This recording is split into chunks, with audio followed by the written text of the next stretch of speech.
एक समय की बात है, महिमा शहर में अपनी पढ़ाई करने आई हुई थी। महिमा की एक बहुत ही अच्छी सहेली थी जिसका नाम मनीषा था। एक दिन महिमा की माँ का फोन आता है और वो महिमा को उसकी भाई की शादी के लिए घर बुलाती है। महिमा अगले दिन अपनी सहेली मनीषा को इस बारे में बताती है। मैं अपने घर जयपुर जा रही हूँ क्योंकि मेरे भैया की शादी है। अरे वाह, ये तो बड़ी खुशी की बात है। और तुम भी मेरे साथ जा रही हो, समझी? कोई बहाना नहीं चलेगा। हाँ हाँ, क्यों नहीं, मैं जरूर चलूंगी तुम्हारे साथ। दोनों सहेली बड़ी ही खुश होती हैं और जयपुर जाने की तैयारी में लग जाती हैं। एक हफ्ते बाद दोनों जयपुर पहुंच जाती हैं। महिमा का इतना बड़ा घर देखकर मनीषा तो दंग रह जाती है। हर तरफ शादी की तैयारी चल रही होती है।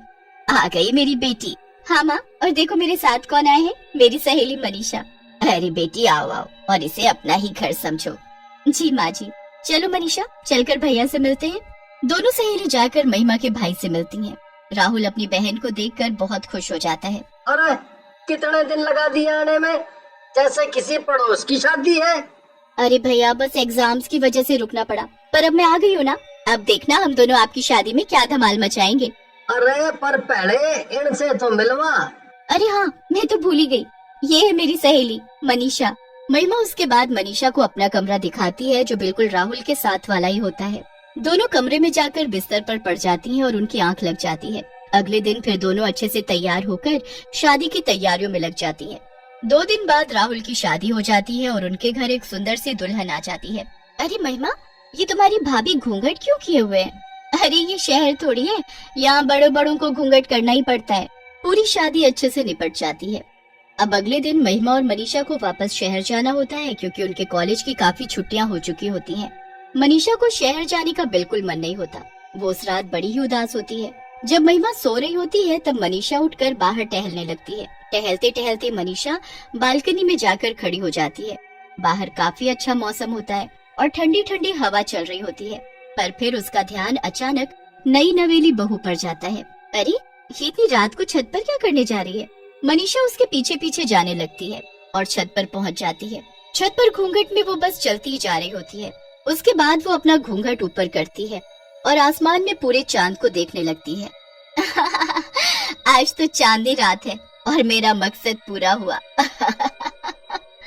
आखिरकार इस घर की बहू मैं बन ही गई।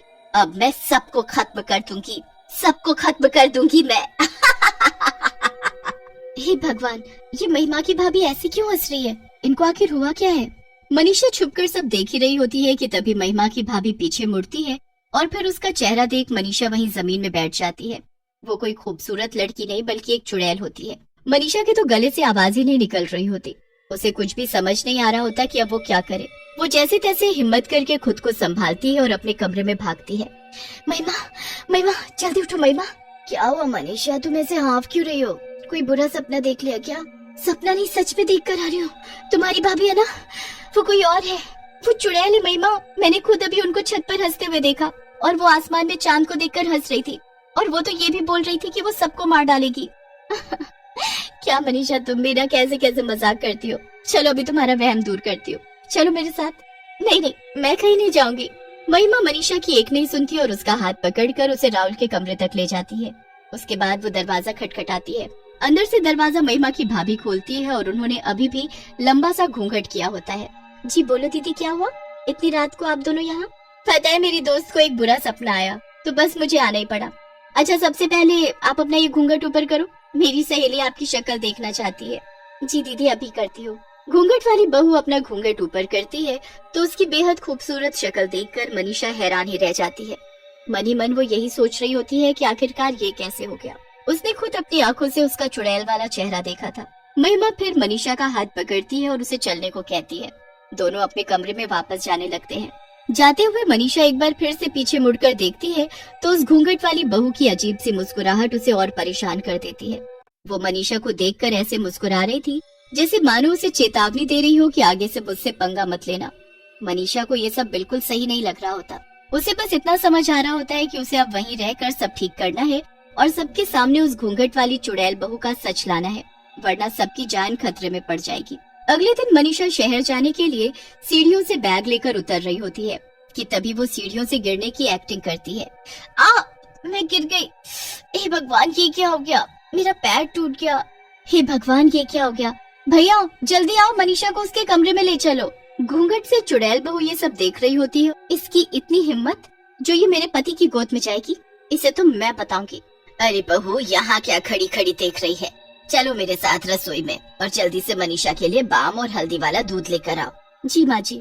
घूंघट वाली चुड़ैल बहू रसोई में अपनी सास के साथ जाती है और एक ग्लास में हल्दी वाला दूध बनाती है। उसकी सास भी वहाँ खड़ी मनीषा के लिए एक काढ़ा तैयार करती है। अंदर ही अंदर वो गुस्से से पागल हो रही होती है। वो दूध में जादू कर देती है और जाकर मनीषा को दे देती है। मनीषा को पहले ही शक होता है कि दूध में कुछ गड़बड़ है, इसलिए वो गलती से ग्लास को गिरा देती है। अरे बहू, कैसे ग्लास पकड़ा रही हो?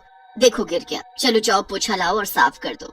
सब लोग मनीषा की देखभाल में लग जाते हैं और कुछ दिन के लिए उनका शहर जाना कैंसिल हो जाता है।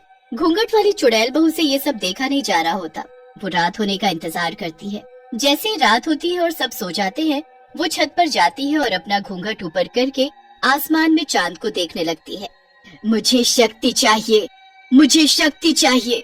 मैं सबको जल्द से जल्द बर्बाद कर सकूं, मुझे ऐसी शक्ति चाहिए।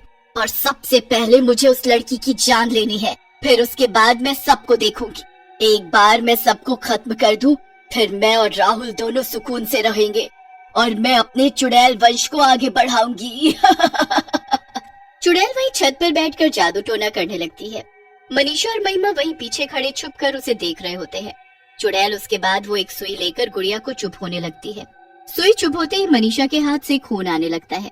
देखो महिमा, देखो, देख लिया ना तुमने अपनी आंखों से इस घूंघट वाली चुड़ैल का सच? ये देखो मेरे हाथ से खून आ रहा है।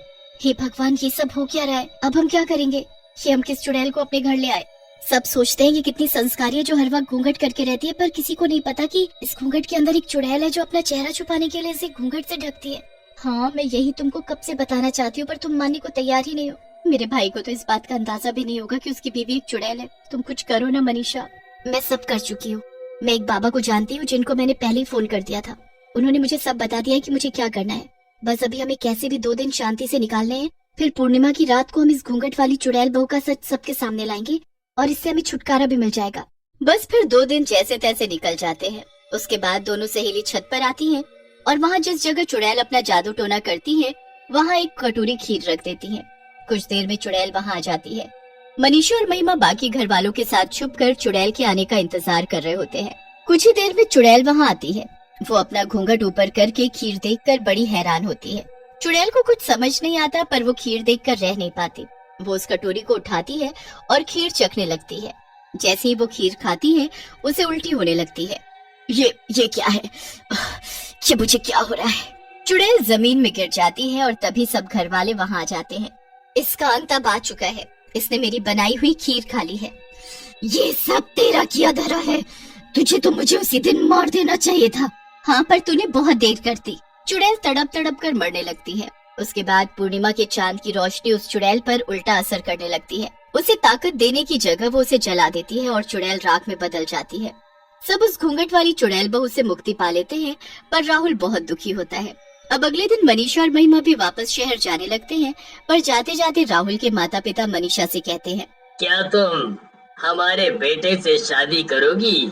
मनीषा ये सुनकर मुस्कुरा देती है। बस फिर मनीषा शहर चली जाती है और राहुल उसकी पढ़ाई पूरी और उसके वापस आने का इंतजार करता है। पढ़ाई पूरी होने के बाद दोनों की धूमधाम से शादी हो जाती है और मनीषा महिमा की भाभी बन जाती है।